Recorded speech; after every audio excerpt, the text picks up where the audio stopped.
Now, it's a pleasant, tranquil morning here on the Central Coast, but storm clouds are gathering.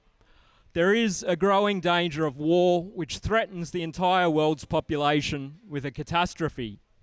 Every week, the US and its allies are escalating their intervention in Ukraine. This is not an Eastern European conflict. It's a war between the United States and Russia, a nuclear-armed power. Ukraine knew that if they kept on pushing NATO, that Russia was going to come on their doorstep.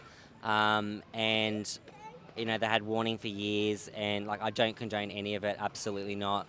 But yeah, I just feel like America is just feeding Ukraine all these weapons, and they just want it to escalate into something massive. This could drag us into like a global war, and it would never end. I used to feel safe, and I've got a lot of kids and a big family, and now I actually wish I hadn't had a lot of kids and had brought them into this world, because it's scary, it's not safe, it's a scary world, and God knows where it's going to end up.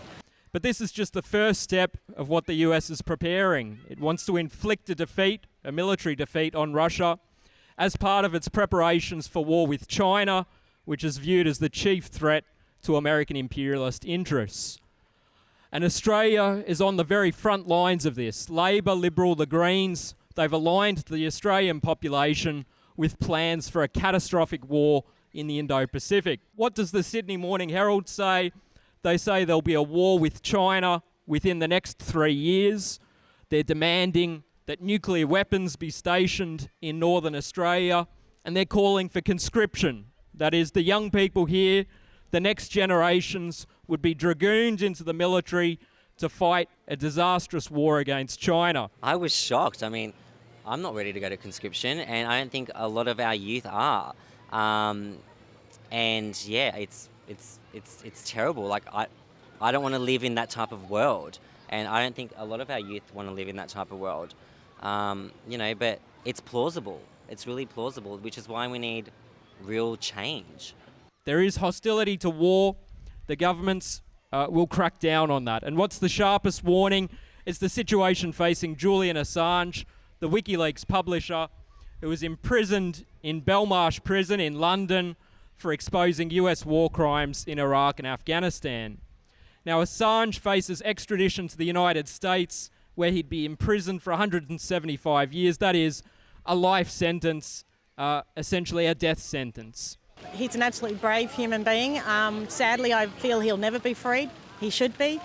But he knew what he was giving up by giving us the information and doing what he did, and he knew he was giving up his life to give us everything, and it's sad, but what a brave human being.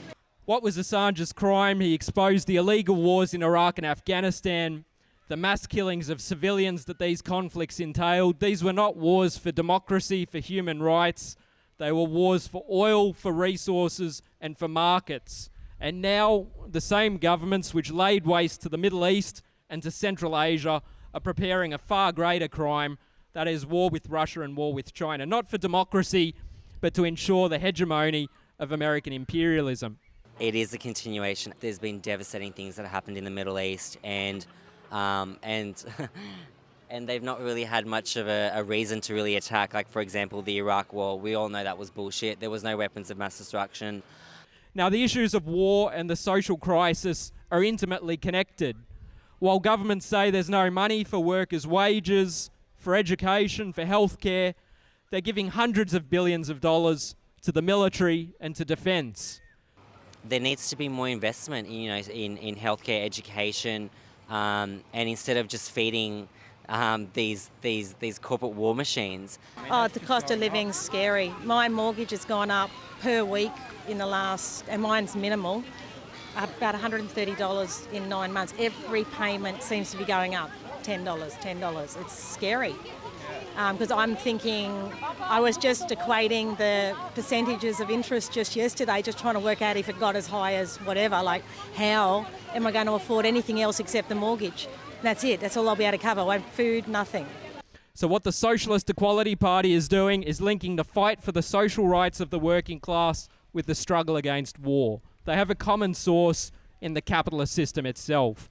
We say the working class has to unite internationally in defence of its own class interests, Workers have the same interests wherever they're from: Australia, the US, Russia, China, and all over the world.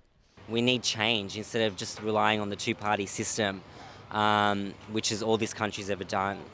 The issues confronting the working class are not going to be resolved at the ballot box or through the election.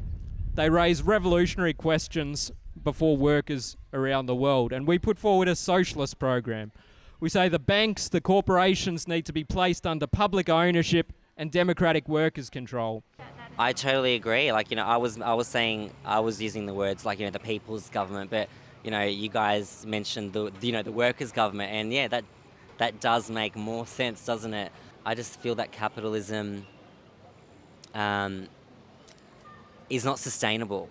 It's all about profit and extracting resources, but to what end? That can't go on forever.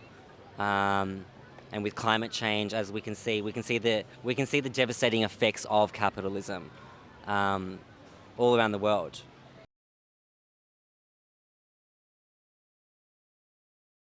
Authorised by Cheryl Crisp for the Socialist Equality Party, Sydney.